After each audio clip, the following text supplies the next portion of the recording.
Okay, we need to talk about this immediately because my brain completely broke my first week living here. I have been in Canada for 3 years now, and Americans, you have no idea what is actually going on up here.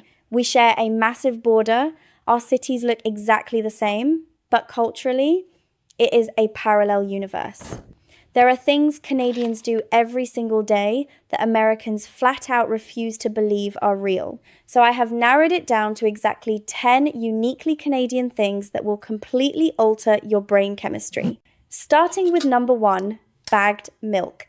Yes, it is real. In the US, we would literally never. I was standing in a Metro grocery store my very first week in Toronto, staring at these floppy, heavy liquid pillows in the dairy aisle thinking, what do I even do with this? Do I stab it with a straw? So I went down a 2 a.m. rabbit hole. Why do Canadians do this?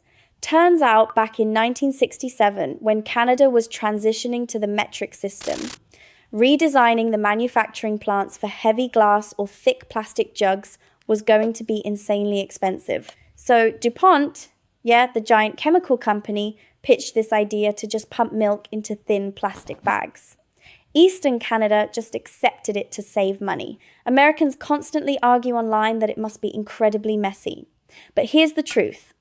They have these specific plastic pitchers.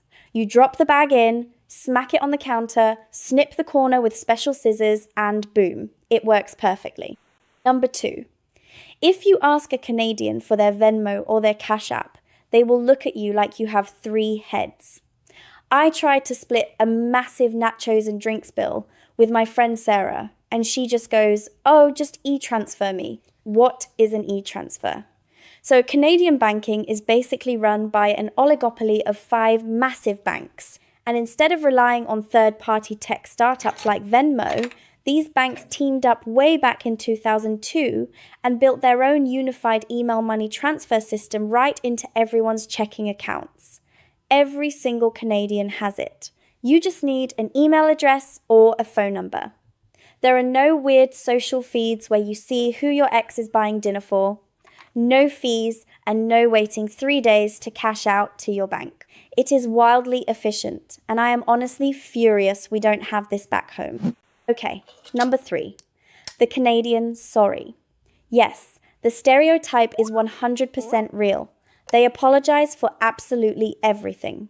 I literally watched a grown man apologize to a mannequin he bumped into at the mall. But guys, I was reading about this recently and my jaw dropped. Did you know the Canadian sorry is legally protected? In 2009, the province of Ontario actually passed the Apology Act. Because Canadians say sorry so instinctively as a reflex, aggressive lawyers were trying to use it in court as an admission of guilt for car crashes and slip and falls. So the government legally declared that saying I'm sorry just means you are expressing sympathy, not that you are legally liable. They literally had to legislate their own politeness. 4th thing, you will become a public enemy if you wear your shoes past the front door of a Canadian house. In the US, especially in places like California or the South, people walk all over their nice rugs in the sneakers they just wore on the subway. Here, absolutely not. I walked straight into a house party my first month here in my favorite ankle boots, and the music might as well have stopped. The psychological reason makes total sense though. When you have snow, slush, and literal corrosive road salt sticking to your boots for 6 months of the year, you leave them at the door. But it's beyond just winter now. It is a permanent cultural absolute. If it is 90 degrees and sunny in July, you are still taking those shoes off. Number 5, the snack aisle. We are getting robbed in America. I was craving Doritos one night, went to a Shoppers Drug Mart, and discovered ketchup chips and all-dressed chips. Americans refuse to believe ketchup on a potato chip is good. They think it sounds wet and gross, but it's not. It's this intensely tangy, salty, vinegar-heavy powder, and it is perfection. And all-dressed, it was invented by Yum Yum Chips in Quebec in 1978, and it is essentially barbecue, salt and vinegar, ketchup, and sour cream and onion flavors, all smashed together. Canadians just have a completely different palate for hyper savory flavors, and once you adapt to it, regular American potato chips just taste incredibly boring. Coming in at number 6, we have the Great Candy Deception. Halloween here is a linguistic minefield. A trick-or-treater asked me for Smarties, so I handed him the little chalky pastel tablets wrapped in clear plastic. He looked at me like I just handed him a raw potato. In Canada, those chalky tart things are called rockets. Smarties here are actually candy-coated chocolates.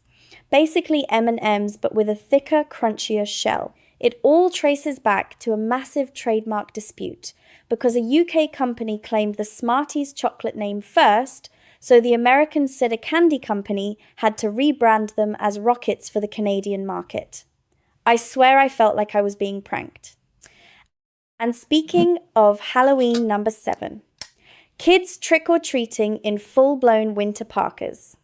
I was handing out candy my first year and realized every single child approaching my porch looked like a puffy Michelin man. Underneath, they were Spider-Man or a Disney princess, but you couldn't tell because it was literally -2 degrees and snowing. In the US, we're so used to these crisp, aesthetic sweater weather autumn Halloweens. Up here, mums are forcing kids to wear heavy thermal layers over their costumes. It completely ruins the look of the costume, but it is the most hilariously practical Canadian survival tactic ever. Number 8 is their sneaky vocabulary. Because Canadians sound so American 95% of the time, you completely forget Canada has heavy British roots until they say a specific word, and it breaks your brain. I was at an Italian restaurant with my Canadian neighbor, and she confidently ordered the pasta. Not pasta, pasta. And don't even get me started on the letter Z. It is Z. Zebra is a zebra. They consume basically all American media and pop culture, but their school system heavily enforces British spelling and pronunciation, so you get this wild hybrid accent where someone sounds like they are from Ohio, but then they write the word color with a U and say Z. It catches you off guard every single time. Number 9 is completely unhinged. If you want to test if someone is a true Canadian, just ask them about the house hippo. I had zero context for this when my friend brought it up. I was like, what is a house hippo? A new breed of dog? No. Back in 1999, an organization called Concerned Children's Advertisers ran this incredibly realistic TV commercial showing a tiny, palm-sized hippo living in living room closets, eating peanut butter toast crumbs. The whole point of the PSA was to teach kids media literacy, to not believe everything they see on TV. But the psychology backfired entirely. An entire generation of Canadian millennials just spent their childhoods actively searching for a tiny hippo in their houses. They are still collectively mourning the fact it isn't real. And finally, number 10, the phantom shadow economy of Canadian Tire money. Okay, Canadian Tire is a massive retail chain here. It sells everything from actual snow tires to toasters and camping gear. But I was looking for a pen in my boyfriend's junk drawer and found this thick stack of brightly coloured, fake-looking Monopoly money with a creepy Scottish guy on it. I asked him what it was, and he casually goes, "Oh, that's Canadian Tire money." Guys, this is wild. Introduced in 1958, this hardware store literally printed its own paper reward currency, and it became so widely trusted and circulated that for decades, random local bars, diners, and even some small towns would just accept it as actual legal tender.